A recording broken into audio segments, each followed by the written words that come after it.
Thank you very much. I'm really deeply concerned, especially about the declaration of a one-year state of emergency and also the transfer of all legislative, executive and judicial powers to the military under the commander-in-chief. And this means a real serious blow to the democratic reforms in Myanmar, and therefore this is really not acceptable, and we cannot allow a full backsliding since Myanmar opened up in 2011, and it seems that we are now just in one day back to square one, and it's really frustrating to see all our efforts we also done in the last couple of years to bring this country forward to a full democracy is gone in just one day. So I know you're briefing the UN in Tuesday's meeting. What's your message, or the message going to be from the UN to the Myanmar military, do you think?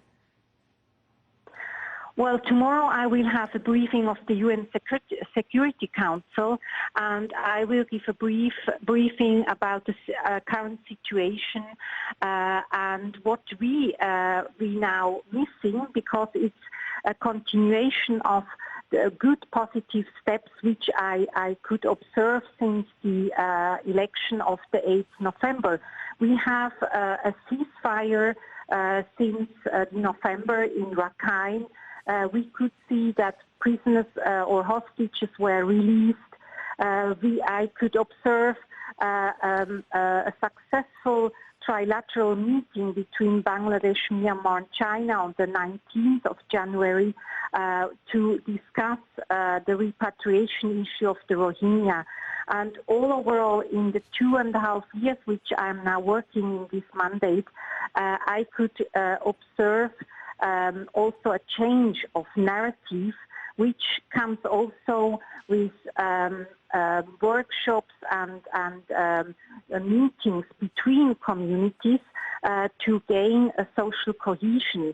And this was really, this led to a change of narrative, which takes time. And clearly, my mandate needs a lot of patience, but I could see certainly some positive steps, and I was so confident that in this year, 2021, we can move ahead after the election, because we know normally... So you talk about all the positive steps that have happened. Now that this, what looks like a coup has effectively... Has the coup, do you think, cancelled out all that progress, effectively? Sure. We don't know exactly now what's going on, but clearly they said they will replace all the ministers who are under house arrest. They already appointed 11 ministers so far as I know, and they are all military background or coming from the opposition party, and this is not the will of the people, and we don't want to see this country going back to isolation. We want what options are you considering? Sorry to interrupt. What options do you think should be considered? Should there be sanctions against the military establishment because of this? This is up to the member states to decide if they want to implement this again. So I will just give a picture from the ground, and then it's up to the member states. Clearly, we saw in the last 3 years almost when I briefed the Security Council that they are divided on such questions. And I will see tomorrow what the member states will propose, what we can do. Christine Schraner-Borgener, thank you very much indeed for taking the time to talk to us on Al Jazeera. Appreciate it. Well, even before the coup, Myanmar's military was playing a powerful role in the largely civilian government. It had a quarter of seats in parliament and control over the defence, border and home affairs ministries. Those powers were enshrined in the 2008 constitution, adopted when the country was still under military rule. It could also veto any changes. This barred Aung San Suu Kyi from becoming president because she has children who are foreign citizens. She became the de facto leader, with President Win Myint a close aide. Both were detained in the coup. Now, the former general and Vice President Mint Swe will serve as acting president. He's transferred legislative, executive and judicial power to the Army's Commander-in-Chief, Senior General Min Aung Hlaing. Well, this isn't the first time Aung San Suu Kyi has been detained by the military. Laura Burden-Manley looks back at her turbulent relationship with the armed forces. Myanmar's leader Aung San Suu Kyi was once considered a beacon of democracy who stood up to the country's powerful military leaders. Now that military has seized control and arrested her, replacing her with a military general. It says the action is legally justified, but many reject that. There are concerns as an institution that the election results will trigger government policies that will weaken the military's power in the system. I think everyone in Myanmar understands that they're using the law to their advantage. The coup is a culmination of a turbulent relationship between Suu Kyi and the military that's been going on for decades. Suu Kyi is the daughter of the late nationalist leader Aung San, and she spent much of her youth overseas.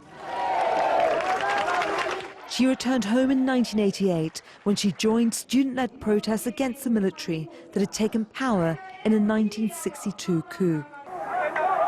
The movement was crushed and hundreds of protesters killed. A year later, she was imprisoned in her family home and would spend 15 years in detention.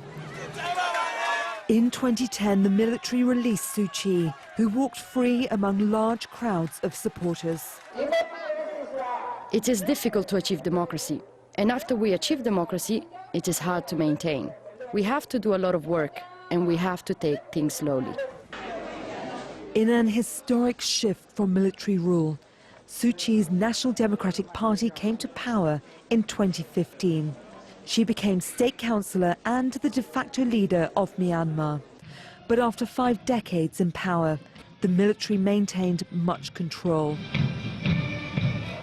The constitution allowed it control of defence and interior ministries, and it was guaranteed a quarter of seats in parliament. That gave it enough power to veto changes to the constitution. Suu Kyi is extremely popular in Myanmar. In 2019, she appeared in the International Court of Justice, where she defended the military against allegations of genocide. In 2020's November election, her NDL party won a landslide victory. The military claimed the win was fraudulent. Just over 2 months later, it seized power by force, provoking widespread criticism. Suu Kyi's previous detention did little to undermine her popularity. But now it's unclear how active and vocal her supporters will be under threat of military action.